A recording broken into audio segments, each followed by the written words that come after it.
name is Cheryl Graffagnino, and I'm part of the local food team at Columbus Public Health.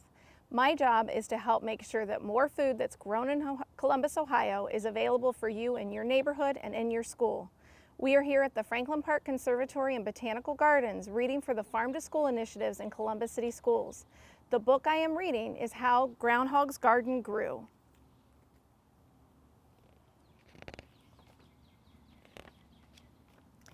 Little Groundhog was hungry.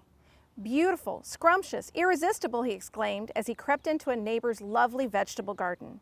He was nibbling on some fresh green lettuce when Squirrel rushed down from her tree. Little Groundhog, Squirrel scolded, "This food does not belong to you. If you take food that belongs to others, you will not have a friend in the world. Why don't you plant your own garden?" "I'm sorry," Little Groundhog told her, embarrassed, "but I don't know how." "Well then," replied Squirrel, "I will show you." "First, you will need seeds," said Squirrel. Little Groundhog helped Squirrel and her friends pick beans and peas from pods and seeds from a sunflower's drooping head. They collected seeds from inside peppers, cantaloupes, cucumbers, and tomatoes. Squirrel chewed a hole into a pumpkin and handed Little Groundhog the gooey seeds, saying, "We'll dry these in the sun, then we can plant them in the spring." A chill breeze blew in. "It's time to dig up potatoes," Squirrel said. Little Groundhog watched Squirrel and thought, "That looks like fun." And so he took a rake and poked around for potatoes too. When they were finished, Squirrel added composted leaves to her garden as fertilizer for the coming year. Squirrel put aside a few potatoes and the tops of onions in a burlap sack. She put the seeds they had collected in tins to keep them dry and put the tins into her sack. November snow flurries told Squirrel that winter was on its way. "Sweet dreams, Little Groundhog," Squirrel said as she curled up in her tree hole. "See you in the spring," Little Groundhog said, snuggling into his deep earthen burrow. As winter snows blew, Little Groundhog and Squirrel slept. In February, Little Groundhog awoke and drowsily ambled up to the burrow entrance. The wind made him shiver. He saw his shadow and hurried back inside. "Oh my," he said, "this will be a long winter." Weeks later, he awoke with a start. "It's spring," he shouted, and he scuttled up to the burrow entrance.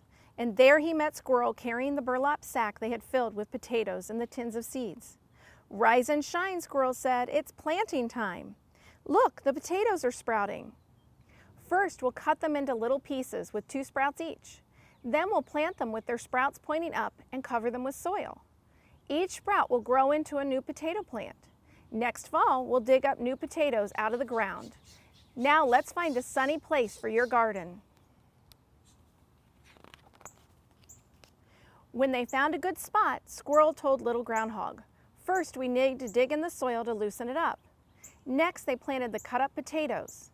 Then they dug rows and sprinkled in carrot, beet, parsnip, and radish seeds.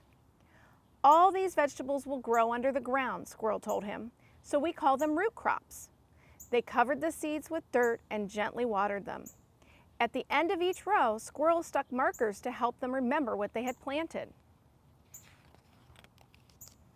Squirrel told Little Groundhog, "Plants need lots of sun. We'll plant taller vegetables in the back so they won't cast a shadow over the shorter ones." So behind the row of root crops, they planted seeds of tomatoes, peppers, and leafy greens. "Some vegetables grow on vines," said Squirrel. She pounded sticks into the ground for the pea and bean plants to climb. "Some plants grow very big," said Squirrel.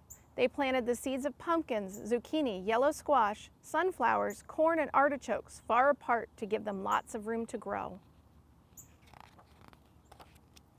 The next day, Squirrel said, "Let's visit my garden. I want to show you the plants that come up year after year all by themselves. They're called perennials." Sure enough, shoots of raspberries and asparagus were already poking up through the ground. Squirrel dug up frilly young asparagus plant for Little Groundhog's garden. She told him, "You'll need to wait 3 years before this asparagus has nice thick stems to eat." Little Groundhog said, "Thank you. I'm off to plant my perennials." Every day, Little Groundhog watched and waited and watered his garden. Then one day, tiny seedlings emerged. "What a wonder," he exclaimed. But as they grew, he worried.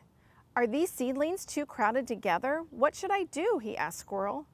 "Pull some up and plant them somewhere else," she said. Little Groundhog pulled up a few seedlings and looked at them. The peas, the beans, and all the seeds had split open. From each, a root grew down and a shoot grew up. Little Groundhog transplanted some seedlings where they had more room to grow. Wren and praying mantis said to Little Groundhog, "If you promise not to harm us with bug spray, we birds and insects will help you with your garden. We will eat the harmful insects that hurt your plants." Little Groundhog promised. As the weeks passed, plants grew and blossomed. Bees, flies, and butterflies came to eat the sweet nectar and carried pollen from flower to flower. They told Little Groundhog, "The wind, the rain, and we insects pollinate your flowers so they can become fruits and vegetables." Little Groundhog noticed that after a flower was pollinated by an insect or by the wind, its petals dried up and fell off. Underneath was the smallest beginning of a tiny vegetable. A tiny tomato, a tiny cucumber, a pepper, an eggplant, a pea pod, a zucchini. "So this is how a garden grows," Little Groundhog cried jubilantly. Tomatoes turned red, heads of cabbage grew, a sunflower seemed to explode from the top of a tall stalk.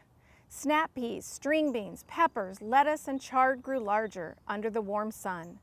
Little Groundhog rejoiced. He ate his very own vegetables, plain and fresh from his very own garden all summer long. When fall came, Squirrel wanted to share one more secret with Little Groundhog, cooking. And so they stewed tomatoes, boiled corn, broiled potatoes, stir-fried veggies, and even stuffed and baked a zucchini, saving the seeds to plant the next year. There was so much more than they could eat themselves. "What do we do?" asked Little Groundhog. "We share," said Squirrel. "What a great idea!" cried Little Groundhog. As they sat around the table, their friends exclaimed, "Thank you for inviting us to this amazing feast." Little Groundhog replied, "Thank you all for forgiving me eating from your gardens last year. And thank you, Squirrel, for teaching me to grow my own. It's beautiful, scrumptious, irresistible. Let's eat." What a fortunate creature I am, he thought. Delicious, nutritious, homegrown food and wonderful friends to share it with. Little Groundhog grew into a big groundhog and became known far and wide for his annual Thanksgiving dinner. And that is how Groundhog's garden grew. Remember, get a book and read a book.